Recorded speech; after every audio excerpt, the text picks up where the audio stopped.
오늘 말씀은 이제 사도 바울이 예루살렘에서 다시 한번 사내들인 공회에서 자신을 변호할 수 있는 기회를 얻게 되었습니다. 그런데 지금 상황이 어떠냐면 유대인들은 지금 바울을 죽이려고 막 화가 막 나 있는 상태예요. 그때 이제 로마 천부장이 이제 다시 한번 변호의 기회를 줍니다. 그리고 이제 변호를 할 때 첫 1절에 보니까 처한 말이 뭐냐면 나는 양심에 따라 하나님을 섬겼다 이렇게 하면서 이야기가 시작이 되는 거예요. 바울의 변호가. 나는 양심에 따라 하나님을 섬겼습니다. 그 말을 듣는 순간 대제사장 아나니아가 뭐라 그러냐면은 저 입을 쳐라. 제가 생각할 때 우리나라 입 정서에 보면 저 주둥우리를 좀 묶어라 이런 식인 것 같아요. 예. 입을 쳐버려라 그러니까 이제 그 말을 듣고 바울이 뭐라 하냐면 회칠한 담이요 네가 하나님의 심판을 받을 것이다. 하나님이 당신을 치실 것입니다 하면서 대제사장을 회칠한 담이라고 이야기합니다. 회칠한 담은 여러분 무덤을 얘기하는 거예요. 무덤. 주변 사람들이 바울에게 이제 무례함을 이제 지적을 하니까 그제서야 바울이 뭐라냐면 내가 저 사람이 대제사장인 줄을 내가 몰랐다 그래요. 네. 그러면서 이제 이야기가 진행이 됩니다. 근데 이제 우리 하나 볼 수 있는 게 지금 이 대제사장 아나니아는 한 10년 정도 지금 유대 사회의 대제사장의 직분을 감당하고 있습니다. 유대 사회에서 최고의 지도자는 누구냐? 대제사장입니다. 그러니까는 이스라엘의 중심축이 대제사장인데 그것도 10년이나 하고 있는 대제사장을 바울이 몰랐을까? 물론 바울의 입장에서 보면 이 대제사장 아나니아가 10년 정도 대제사장직을 할 때에 바울은 전도하러 다녔죠. 3차 전도 여행을 한 기간이 대략 또 10년 정도 돼요. 그거는 바울이 이방 전도하러 다니느라고 대제사장을 모를 수도 있고 또 알 수도 있고 그런 경우인 거예요. 왜냐하면 바울이 이렇게 전도하러 다니지만 그러나 가끔 가다가 예루살렘 교회에 와서 보고도 하고 그리고 바울이 이방 선교 갈 때 제일 먼저 삼았던 전초 기지가 어디냐면 유대인들이 모이는 회당입니다. 회당을 중심으로 복음을 전했어요. 근데 회당이라는 곳이 어떤 곳이냐면은 모든 유대 사회의 정보들이 들어오는 곳이잖아요. 그러니까 예를 들자면 이민교회를 가잖아요. 그러니까 사람이 맨 처음에 우리나라에서 미국으로 이민을 가면은 지금은 어떤지 모르겠지만 예전만 해도 미국으로 이민을 가면 이민 간 사람은 기독교인이든지 아니든지 다 교회를 다녀요. 왜냐하면 그 교회에 가야 그 사회의 정보를 얻을 수가 있는 거예요. 지금은 이제 인터넷이 많이 있으니까 그렇지만 그때만 해도 예전만 해도 인터넷이 활성화되지 않았을 때는 그래도 그나마 외국에서 한국 사람 만날 수 있는 곳은 교회밖에 없는 거예요. 그러니까 여기서 절을 다니든 뭘 다니든 교회를 안 다녔던 사람들도 이민을 가면은 교회를 열심히 다니는 거예요. 그러다가 이제 언제 안 나오는지 아세요? 이제 적응하면 미국 사회에 적응하면 이제 안 나오기 시작을 하는 거예요. 그래서 같이 모여서 같이 한국 밥도 김치찌개도 해 먹고 정보도 교류하고 정치 이야기도 좀 하고 이러는 거예요. 유대 사회 회당이 그런 곳입니다. 이방 사회에서 이방 나라들의 회당에 가서 복음을 전할 때 바울이 유대 사회에 대한 일들을 많이 들을 수도 있었겠죠. 그런데 바울은 그럼에도 불구하고 대제사장 아나니아를 몰랐다라고 이야기합니다. 맞습니다. 바울은 대제사장 아나니아를 몰랐습니다. 왜냐? 바울은 유대 사회 시스템에 관심이 없었기 때문에 그런 거예요. 유대 사회 시스템에 관심이 없으니까 유대 사회의 지도자가 지금 누구인지 모르는 거예요. 예전에 제가 야구를 굉장히 좋아했습니다. 보는 것을.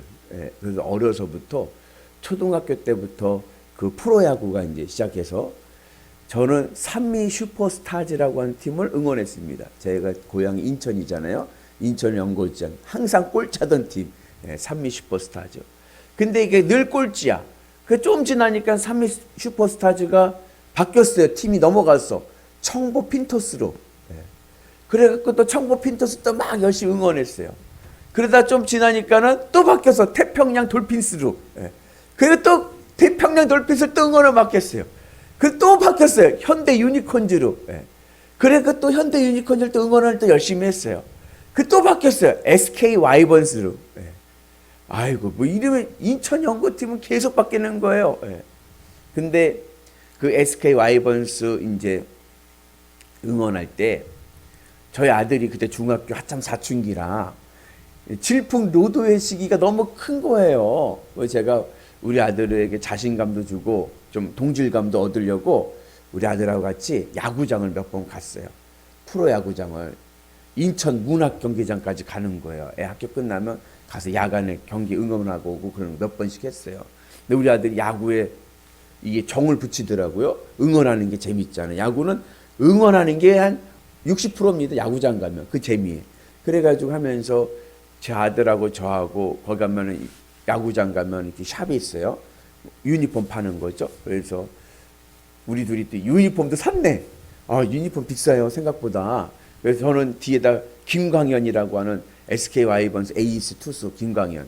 우리 아들은 노수광이라고 1번 타자 했던 친구가 있어요. 그래가지고 둘이 그 입고서는 늘 응원하는 거예요. 막 뿅망치 치고. 아, 그래갖고 이제 옷 입고 몇 번 다녔는데, 아, 그 다음에 또 바뀌었어. SSG 랜더스로. 아, 그러니까요, 정내미가 딱 떨어지더라고요. 아, 기껏 유니폼까지 샀는데, 아, 이거 1년도 못 입어보고서는 못 입게 된 거잖아요. 정내미가 딱 떨어졌어요. 그 다음부터 야구를 안 봐요. 아, 그러니까요, 지금은요, 누가 누군지 하나도 모르겠는 거예요. 근데 목사님들 중에 야구 광이 있어요. 이번에 LG 트윈스라는 팀이 1등을 했는데 여기 목사님들 중에 LG 트윈스 팀 뭐 응원팀들이 응원하는 분들이 많더라고요. 그리고 하루는 이제 밥을 먹는데 어느 목사님이 핸드폰을 켜고 계속 보는 거예요. 밥을 먹으면서 뭘 봐요? 그랬더니 야구 본대요. 아니, 뭔 야구 봐요? 그랬더니 저기 LG 트윈스가 지금 이거 이기면 정기시 우승하느냐 마느냐 하는 거 이거 봐야 된다는 거예요. 그러니까 딴 분들이 아유 그냥 밥 먹지 그걸 뭘 보냐 그랬더니 아 이거는 봐줘야 된대. LG 트윈스가 오랜만에 이거 한국 저기 정기리그 우승할 수 있는 기회이기 때문에 봐줘야 된대요. 그리고서는 봐줬죠. 근데 또 지난 다음에 얼마 있다가 또 이제 밥 먹을 기회가 있었는데 또 보고 있는 거예요. 뭐니 또 야구 본대요. 왜 그랬더니 한국 시리즈래 이제는. 이걸 첫 경기라 이건 꼭 봐야 된대. 아니 밥 먹고 회의를 하는데도 회의하는데도 계속 보는 거예요. 눈이 거기가 있는 거예요. 예. 회의는 하든지 말든지 그냥 이거 보는 거예요. 밥 먹고. 예. 그 뭐라 그랬더니 이것도 봐줘야 된대. 예. 이거 29년 만에 처음으로 하는 걸 우승해야 된다고. 예. 그 얘기를 하는데 그 얘기 야구 얘기를 좀 듣는데 도저히 모르겠는 거예요. 그 한 2, 3년 지났는데 뭔 말인지 하나도 모르겠어요. 제가 얘기했던 사람들 다 없어졌어. 예. 그리고 감독이 누구인지 뭔지 전혀 모르는 거예요. 관심이 없으면요 모릅니다. 그래서 우리가 이 바울이 정말 사도 바울이 정말 이 대제사장 아나니아를 몰랐느냐? 몰랐습니다. 왜요? 바울은 유대인 영혼 구원에는 관심이 있었지만 유대 사회, 정치, 경제 이런 시스템에는 관심이 없었어. 바울이 유대 사회 시스템에 관심이 없습니다. 왜냐? 바울의 체질이 완전히 바뀌었기 때문에 그래요. 유대 사회 시스템의 가장 중심축인 사람이 대제사장인데 이유는 왜 그러냐?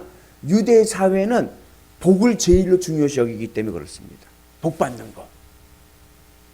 민수기에 보면 하나님의 복은 누구를 통해서 온다고 말씀했냐면 제사장을 통해서 복이 흐릅니다. 그래서 유대 사회는 성전을 중심으로 해서 대제사장을 통해서 하나님의 복이 이스라엘 사회로 흐른다.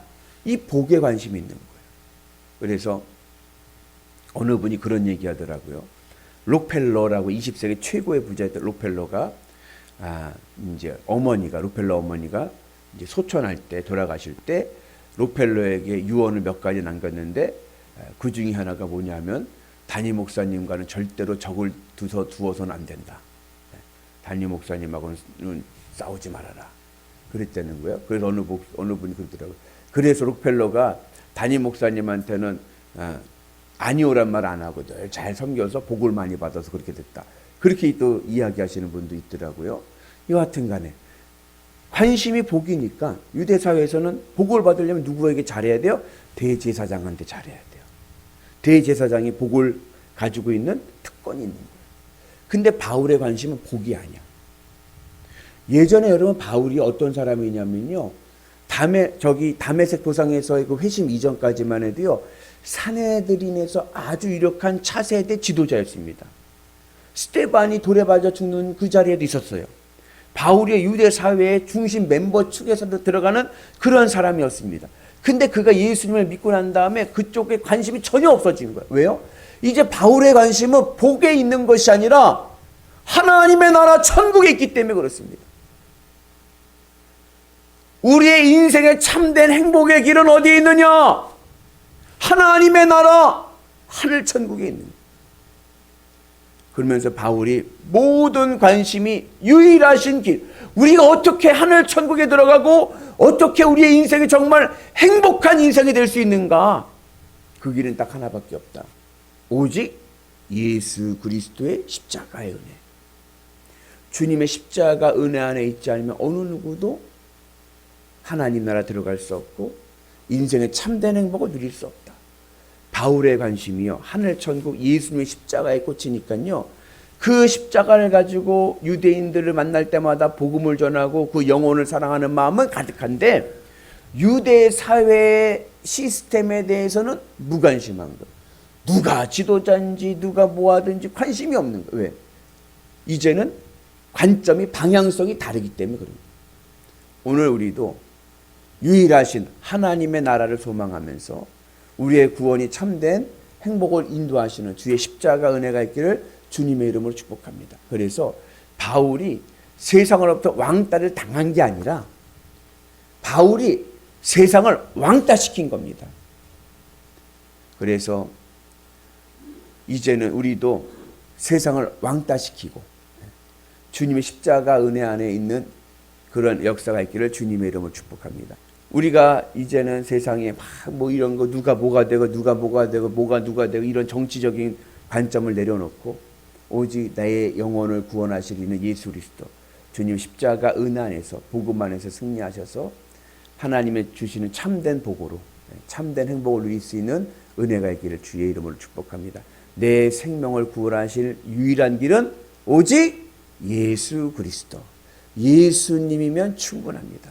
우리가 세상 속에서 그 복음을 들고 세상을 왕따시키면서 살아가시는 위대한 성도들 되시기를 주의 이름으로 축복합니다.